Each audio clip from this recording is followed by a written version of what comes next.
Om Swastiastu. Assalamualaikum warahmatullahi wabarakatuh. Salam sejahtera bagi kita semua. Salam. Pada kesempatan kali ini, kami dari SKD B9 akan mempresentasikan hasil diskusi student project kami yang berjudul Anemia of Chronic Disease. Berikut ini adalah daftar isi dari pembekalan kami. Kemudian, berikut adalah nama-nama rekan dari SKD B9.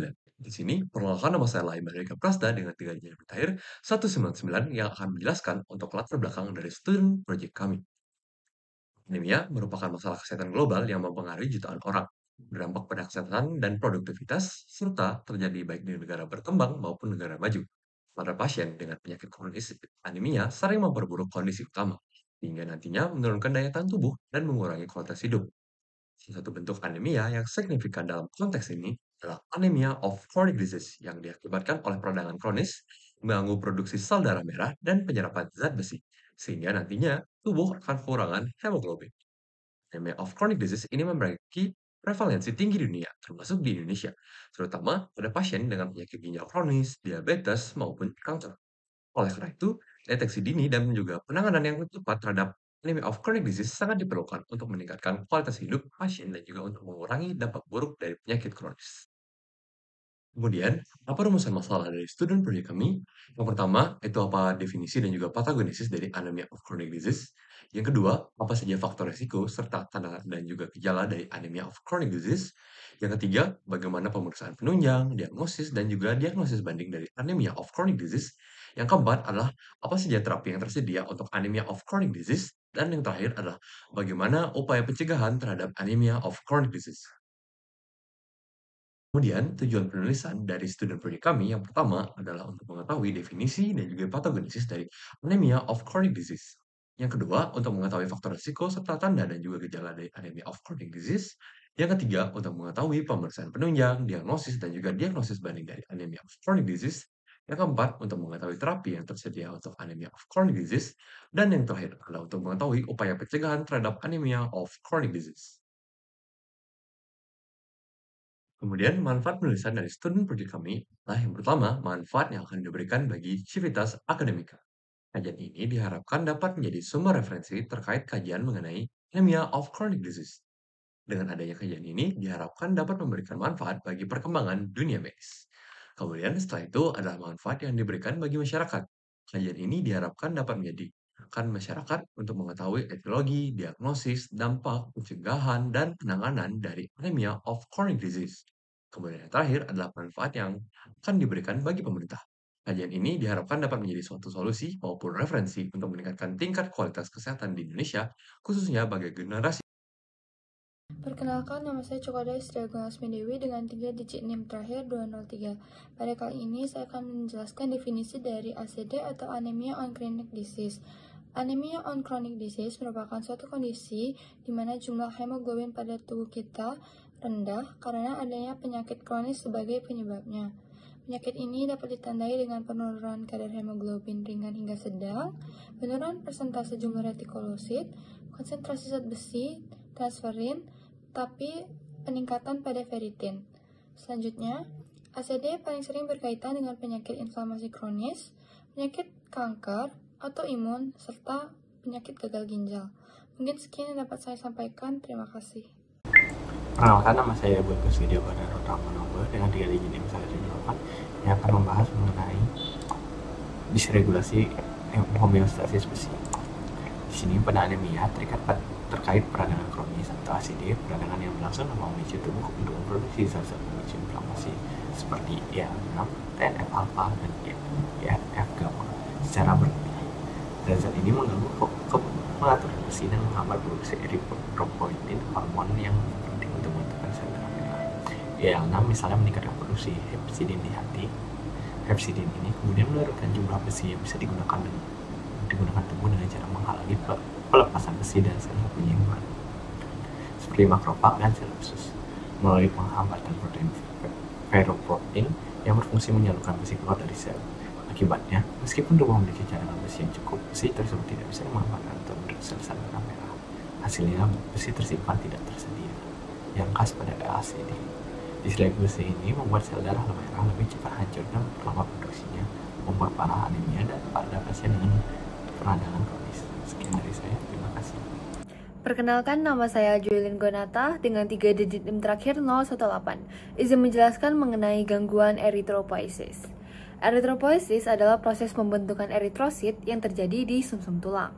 Eritropoiesis dapat mengalami gangguan pada ECD karena dipengaruhi oleh respon tubuh terhadap infeksi maupun peradangan kronis. Hal tersebut memicu terlepasnya sitokin proinflamasi seperti IL-6 dan juga TNF-alpha sehingga menghambat sumsum tulang untuk membentuk eritrosit. Pada ACD, sumsum tulang memiliki respon yang lemah terhadap hormon eritropoietin atau EPO sehingga mengakibatkan produksi eritrosit menjadi terganggu meskipun kadar EPO sudah meningkat. Gangguan ini diperburuk dengan kadar hepsidin yang meningkat yang menghambat penyerapan zat besi di usus serta mengunci zat besi di sel makrofag yang menyebabkan zat besi tidak tersedia untuk eritropoiesis. Tidak tercukupinya zat besi ini mengakibatkan sumsum tulang tidak memiliki bahan yang cukup untuk membentuk eritrosit meskipun jumlah total zat besi dalam tubuh itu masih normal. Oleh karena gangguan dalam merespon EPO dan juga kurangnya kesediaan zat besi inilah yang menyebabkan proses eritropoiesis menjadi terganggu sehingga terjadi anemia pada ACD. Baik, terima kasih atas waktunya. Perkenalkan, nama saya Putu Abisa Putra dan 3 digit terakhir 044. Pada kesempatan kali ini saya akan menjelaskan mengenai peran inflamasi terhadap ACD. ACD adalah kondisi umum pada pasien dengan penyakit kronis seperti infeksi, penyakit autoimun, kanker, penyakit ginjal kronis, dan juga penyakit kardiovaskular. ACD ini juga dikenal sebagai anemia peradangan. Keadaan ini saat sistem kekebalan tubuh aktif dan jumlah sitokin inflamasi meningkat. Hal ini menyebabkan gangguan pada keseimbangan zat besi dan pembentukan sel darah merah. Hepsidin adalah jenis peptida yang dihasilkan oleh hati. Peptida ini bertanggung jawab dalam menjaga keseimbangan zat besi di tubuh, menghambat penyerapan zat besi di usus dan pelepasan zat besi di makrofag yang membuat penyerapan zat besi dan pembentukan sel darah merah terbatas. Sitokin inflamasi mengatur produksi hepsidin yang berkaitan dengan ferroportin pada makrofag, hepatosit, dan juga enterosit yang menyebabkan degradasi dan akhirnya menyebabkan defisiensi zat besi fungsional. Hepsidin adalah faktor yang penting yang mengatur jumlah zat besi dalam tubuh, sedangkan interleukin 6 berperan dalam memicu produksi mRNA hepsidin. Inflamasi kronis dapat mendorong makrofag untuk membuat IL-6 dan memicu hepsidin yang menghambat penyerapan zat besi di usus halus dan mengurangi pelepasan besi di makrofag yang menjadi penyebab anemia. Sekian dari saya, akan dilanjutkan oleh rekan saya. Terima kasih. Baik, saya ingin melanjutkan. Perkenalkan, nama saya Sang Airania Kalista Astarina dengan 3 digit NIM terakhir 070. Di sini saya melanjutkan terkait dengan faktor risiko dari ACD. Faktor risiko terbesar pada penyakit ACD adalah pola hidup yang tidak sehat seperti kebiasaan merokok, kurang berolahraga, kebiasaan makan yang tidak sehat, dan dari beberapa faktor tersebut terhubung dengan jenis-jenis penyakit kronik yang berisiko menjadi ACD, seperti infeksi kronis, kemudian penyakit keganasan, dan juga autoimun. Dari poin yang pertama, dari infeksi kronis itu dapat dibedakan dari penyebabnya. Dari ACD itu ada infeksi virus seperti HIV, kemudian bakteri, parasit, dan jamur. Sedangkan pada penyakit keganasan, poin kedua yang dapat meningkatkan faktor risiko terjadinya ACD meliputi hematologi dan tumor solid. Sedangkan berdasarkan autoimun yang meliputi seperti ada penyakit artritis reumatoid, kemudian lupus erythematosus sistemik. Kemudian selain faktor yang sudah saya sebutkan, usia juga dapat meningkatkan risiko terjadinya ACD. Pasien dengan usia lebih dari 65 tahun dapat meningkatkan terjadinya ACD, dan beberapa studi berbasis populasi telah menunjukkan bahwa 70% dari lansia mengalami anemia dan 70% dari lansia yang dirawat rumah sakit tersebut mengalami ACD tersebut. Baik, saya ingin melanjutkan. Di sini saya akan melanjutkan terkait dengan tanda dan gejala dari anemia. Pertama-tama saya akan menjelaskan terkait dengan gejala dari anemia ringan, di mana anemia ringan ini kondisi di mana HB pasien di antara 8 dan 9,9. Sedangkan untuk gejalanya seperti kelelahan, kelemahan, penurunan energi, sesak nafas ringan, dan pucat. Sedangkan untuk anemia berat ini, kadar Hb pasien dalam darah di bawah dari 6, dan untuk gejalanya seperti denyut jantung cepat, tekanan darah rendah, kemudian perubahan warna tinja, pucat, serta kulit dari pasien teraba dingin. Sekian, terima kasih. Baik, sebelumnya perkenalkan, saya Maxwell Jeremia Ferdianto dengan 3 digit NIM terakhir 152. Baik, saya izin untuk melanjutkan. Jadi setelah dilakukan penelusuran catatan riwayat penyakit kronis yang mendasari bagi si pasien, maka selanjutnya kita dapat melakukan pemeriksaan penunjang untuk melihat marker inflamasi melalui C-reactive protein atau CRP dan juga erythrocyte sedimentation rate atau ESR. Setelah itu kita akan melakukan sejumlah pemeriksaan lab penunjang lainnya, di mana pemeriksaan ini bertujuan untuk mengeliminasi penyebab-penyebab anemia lainnya. Pemeriksaan tersebut terdiri dari complete blood count, reticulocyte count, morfologi RBC, serum besi, serum ferritin, serum hepcidin, dan erythropoietin assay.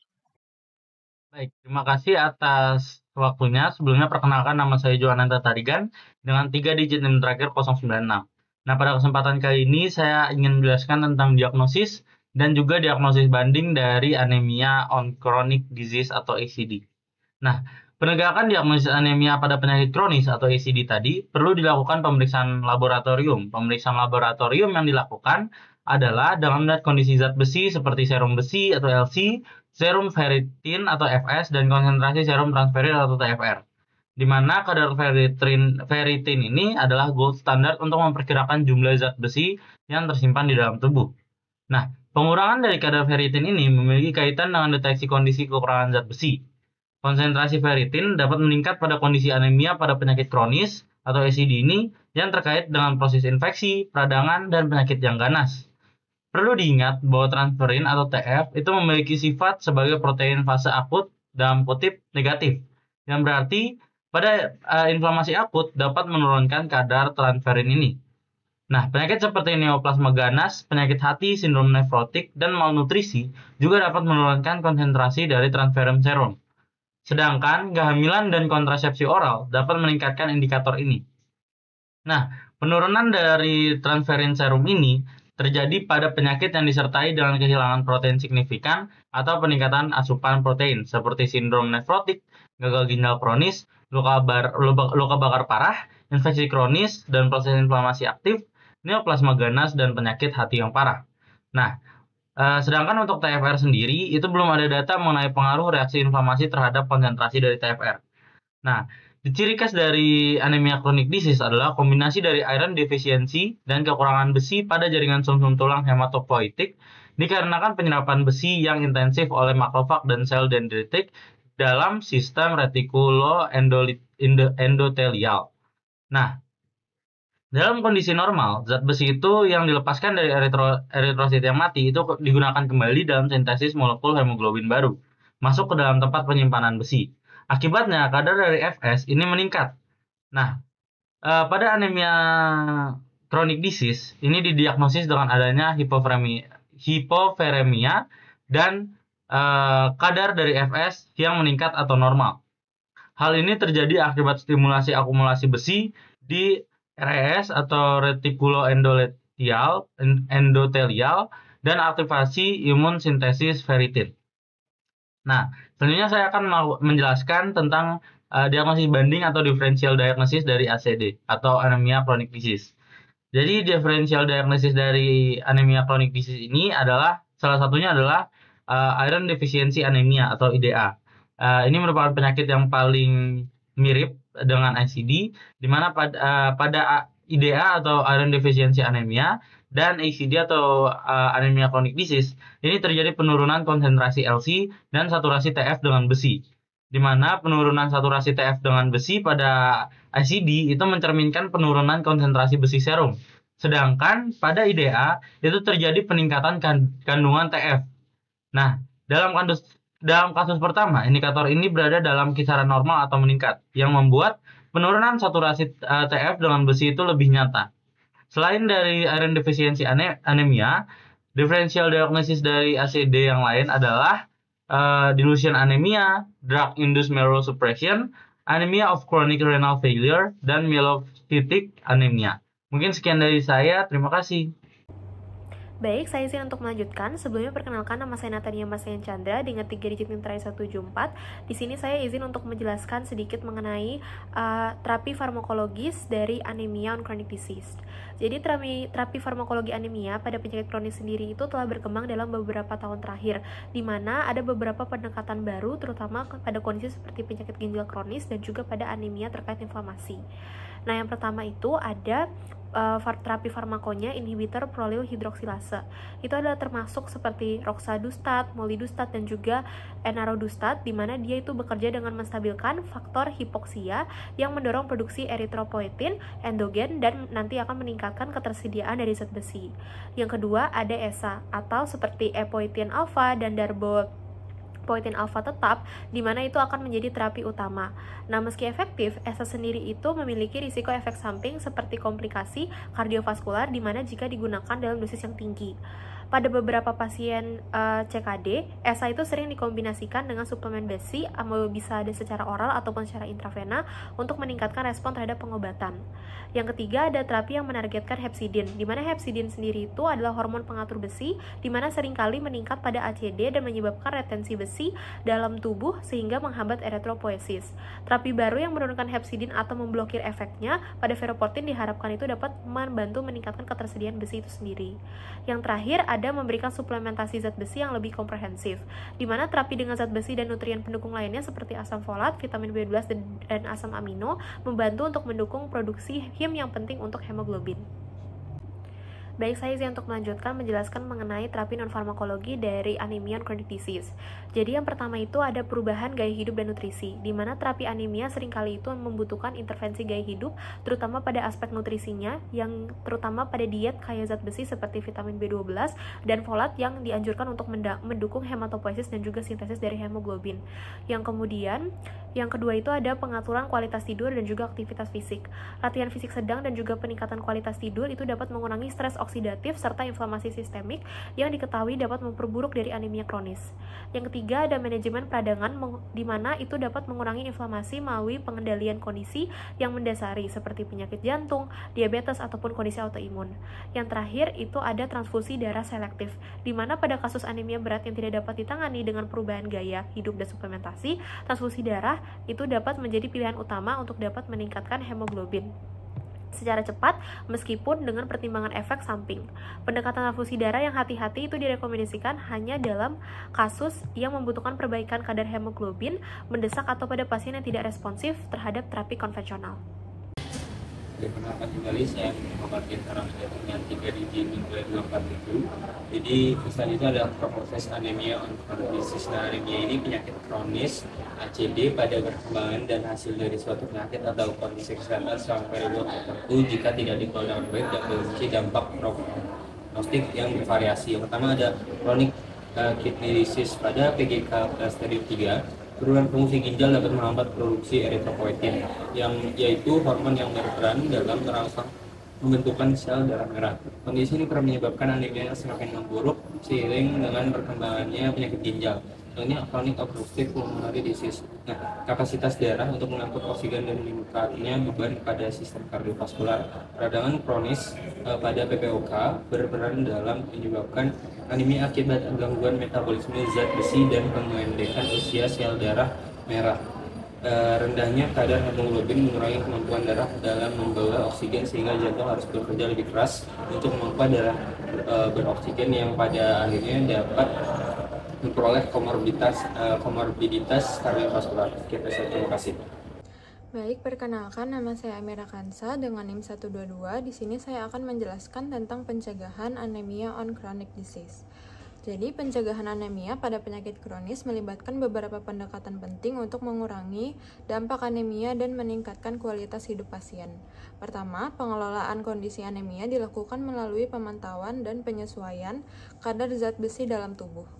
Penambahan suplemen zat besi baik secara oral maupun intravena seringkali dianjurkan, terutama bagi pasien dengan defisiensi zat besi yang signifikan. Metode pemberian zat besi secara intravena cenderung lebih efektif dalam meningkatkan kadar hemoglobin dibandingkan dengan metode oral, terutama pada pasien yang mengalami gangguan penyerapan zat besi atau kehilangan darah secara berkala seperti pada pasien hemodialisis. Perkenalkan, nama saya Febrian dengan 3 digit terakhir 223. Di sini saya akan membahas tentang kesimpulan. Anemia chronic disease adalah anemia akibat penyakit kronis seperti inflamasi, autoimun, kanker, dan gagal ginjal. ACD ditandai oleh hemoglobin rendah, zat besi dan transferin menurun namun ferritin meningkat. Penyakit ini disebabkan oleh peningkatan sitokin proinflamasi dan hepsidin yang menghambat penyerapan besi dan produksi eritrosit. Pemeriksaan ACD meliputi marker inflamasi, CBC, serum besi, ferritin, dan hepsidin. Pengobatan ACD termasuk inhibitor prolir hidroksilase, ESA, suplemen besi, dan transfusi pada kasus berat.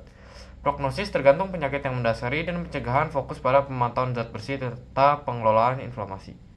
Saran yang pertama, perlu adanya pendalaman pembelajaran mengenai penyakit anemia of chronic disease ini sehingga dapat menyempurnakan proposal ini. Yang kedua, mendorong pembaca dan juga penulis untuk lebih mendalami pemahaman tentang penyakit, diagnosis, dan cara manajemen, serta pengobatan yang tepat untuk seseorang yang menderita penyakit anemia of chronic disease. Yang ketiga, pembaca diharapkan memberikan kontribusi atas penilaian dan penambahan informasi mengenai penyakit anemia of chronic disease untuk meningkatkan materi dari karya tulis ini. Sekian presentasi dari kelompok kami yaitu SGDB 9 mengenai penyakit anemia of chronic disease ini. Mohon maaf bila ada salah kata dan terima kasih sudah menonton.